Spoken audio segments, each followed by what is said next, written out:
नमस्कार दोस्तों, कलयुग के चमत्कार संतों की वाणी में आप सबका स्वागत है। दोस्तों, आज हम जानेंगे कि विशाख पूर्णिमा कब है और इसका क्या महत्व होता है। विशाख पूर्णिमा का शास्त्रों में बहुत ही खास महत्व बताया गया है। इस दिन दान, पुण्य और धार्मिक कार्य करने का विशेष महत्व माना जाता है। इस बार विशाख पूर्णिमा 5 मई 2023 शुक्रवार को पड़ रही है। विशाख पूर्णिमा पर व्रत करने और पितरों के नाम से उनकी पसंद की वस्तुएं दान करना बेहद शुभ माना जाता है। इसे कूर्म जयंती के रूप में भी मनाया जाता है। इसके पीछे मान्यता है कि इस दिन भगवान विष्णु के कूर्म अवतार यानी कच्छप अवतार भी हुए थे। इस दिन महात्मा बुद्ध भी प्रकट हुए थे, इसलिए बौद्ध धर्म के लोग इसे उत्सव के रूप में मनाते हैं। अब हम जानेंगे कि विशाख पूर्णिमा की तिथि कब से कब तक है। पंचांग के अनुसार विशाख पूर्णिमा की तिथि 4 मई को मध्य रात्रि 11:44 पर ही लग जाएगी और इसका समापन 5 मई को रात में 11:30 पर होगा। इस प्रकार से उदय तिथि की मान्यता के अनुसार विशाख पूर्णिमा 5 मई को मनाई जाएगी।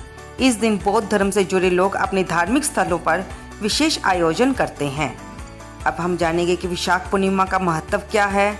तो विशाख पूर्णिमा का स्नान, तप, दान में बहुत ही महत्व माना जाता है। विशाख पूर्णिमा पर साल का पहला चंद्र ग्रहण लगने जा रहा है। हालांकि ये भारत में दिखाई न देने की वजह से इसका सूतक भी यहाँ पर मान्य नहीं होगा। इस अवसर पर किसी पवित्र नदी में स्नान करने का विशेष महत्व माना जाता है।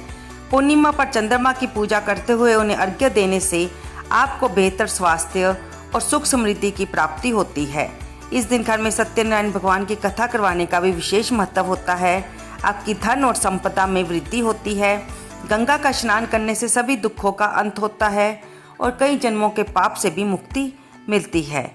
विशाख पूर्णिमा पर स्नान का मुहूर्त है सुबह 4:12 से 4:55 तक और सत्यनारायण भगवान की पूजा का मुहूर्त है सुबह 7:18 से 8:58 तक और चंद्रमा को अर्घ्य देने का समय है शाम को 6:45।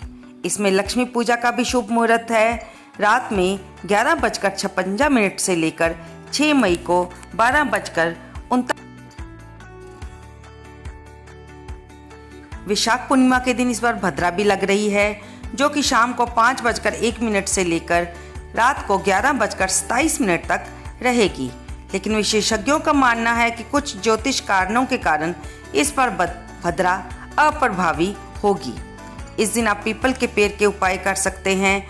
बुद्ध पूर्णिमा पर पीपल के पेड़ की पूजा करने का खास महत्व माना गया है। महात्मा बुद्ध को बोधि वृक्ष के नीचे ज्ञान की प्राप्ति हुई थी। बोधि वृक्ष पीपल का पेड़ है, इसलिए पीपल वृक्ष की पूजा करना बहुत ही शुभ फलदायी माना जाता है। जल में शक्कर या गुड़ मिलाकर पीपल की जड़ को सींचें और दीप जलाएं। दोस्तों, हम आपको ये भी बता दें कि अगर भारत में ये चंद्र ग्रहण नहीं मान्य होगा तो ये और कहाँ कहाँ पर लगेगा, इसको हम कहाँ कहाँ पर देख सकते हैं। ये क्षेत्र हैं sky gazer, Europe, Africa, Australia, Asia, प्रशांत, अटलांटिक और हिंद महासागर से पेनुम्ब्रल यहाँ पर चंद्र ग्रहण देख सकते हैं। भारतीय संस्कृति में धार्मिक महत्व रखने वाली बुद्ध पूर्णिमा को पहला संयोग वर्ष पहला चंद्र ग्रहण 5 मई को लगने जा रहा है। ये एक खगोलीय घटना होती है जो तब होती है जब पृथ्वी सूरज और चंद्रमा के बीच आ जाती है। पृथ्वी सूरज के प्रकाश को चंद्रमा की सतह तक पहुंचने से रोकती है। इस घटना को चंद्र ग्रहण कहा जाता है।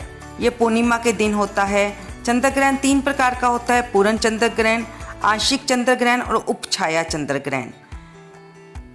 उपछाया चंद्र ग्रहण तब होता है जब पृथ्वी सूरज के प्रकाश को अस्पष्ट करते हुए चंद्रमा और सूरज के बीच से निकलती है और चंद्रमा की सतह पर एक तरह से छाया डालती है। इस बार का चंद्र ग्रहण इसी तरह का माना जा रहा है, जिसका भारत में सूतक काल मान्य नहीं होगा। भारत में चंद्र ग्रहण नई दिल्ली, रांची, नोएडा, गुरुग्राम, अहमदाबाद, बेंगलोर, पटना, वापी, बीजापुर, मुंबई, भोपाल, रायपुर, लखनऊ, चंडीगढ़, पुणे आदि शहरों में दिखाई देगा। भारत में चाहे ये ग्रहण मान्य नहीं होगा, लेकिन हम आपको इसका समय बता देते हैं। चंद्र ग्रहण 5 मई को वैशाख पूर्णिमा तिथि पर रात 8:45 पर लगेगा और देर रात 1 बजे तक ग्रहण समाप्त होगा। चंद्र ग्रहण का परम ग्रास समय रात 10:53 पर शुरू हो जाएगा।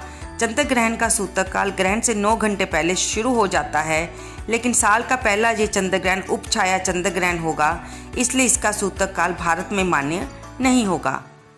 पंचांग के अनुसार 130 साल बाद ये दुर्लभ संयोग बन रहा है जब बुध पूर्णिमा के दिन चंद्र ग्रहण लग रहा है। इसकी अवधि 4 घंटे 15 मिनट 34 सेकंड रहेगी। दोस्तों, वैशाख पूर्णिमा के दिन गंगा स्नान, जप, तप, दान का विशेष पुण्य मिलता है। अगर आप गंगा में नहा नहीं सकते तो आप घर में ही गंगा जल डालकर पानी में स्नान कर सकते हैं। इससे भी पुण्य अर्जित किया जा सकता है। इस दिन व्रत रखने से भगवान विष्णु को प्रसन्न कर सकते हैं। ये व्रत फलाहार होता है, इसमें नमक का खाना वर्जित माना जाता है। और शाम को आपको चंद्र देवता को अर्घ्य अर्पित करना चाहिए। इस दिन तुलसी पर दीपदान कीजिए, पीपल पर दीपदान कीजिए, तुलसी की और पीपल की 4 बार परिक्रमा कीजिए और महामंत्र ओम नमो भगवते वासुदेवाय का जाप कीजिए। सत्यनारायण भगवान की कथा सुनिए, या अपने घर के मंदिर में बैठकर शाम को पढ़िए और भगवान विष्णु की आरती कीजिए। उन्हें फल, फूल, धूप, दीप, नैवेद्य अर्पित कीजिए ताकि आपको अपने पूर्णिमा का व्रत रखने का पूरा फल मिल सके। भगवान की आरती करने के बाद भगवान से क्षमा प्रार्थना करना बिल्कुल ना भूलें कि अगर जाने अनजाने में आपसे कोई भूल हुई हो तो प्रभु अपनी कृपा से उसे क्षमा करें। और अगर आपने ये व्रत किसी मनोकामना की पूर्ति के लिए किया है तो भगवान उसे अवश्य पूरी करें। आपको ये वीडियो कैसी लगी कृपया इसे लाइक करें, शेयर करें और कमेंट बॉक्स में जय विष्णु भगवान लिखना, जय गंगा मैया लिखना बिल्कुल ना भूलें। धन्यवाद दोस्तों।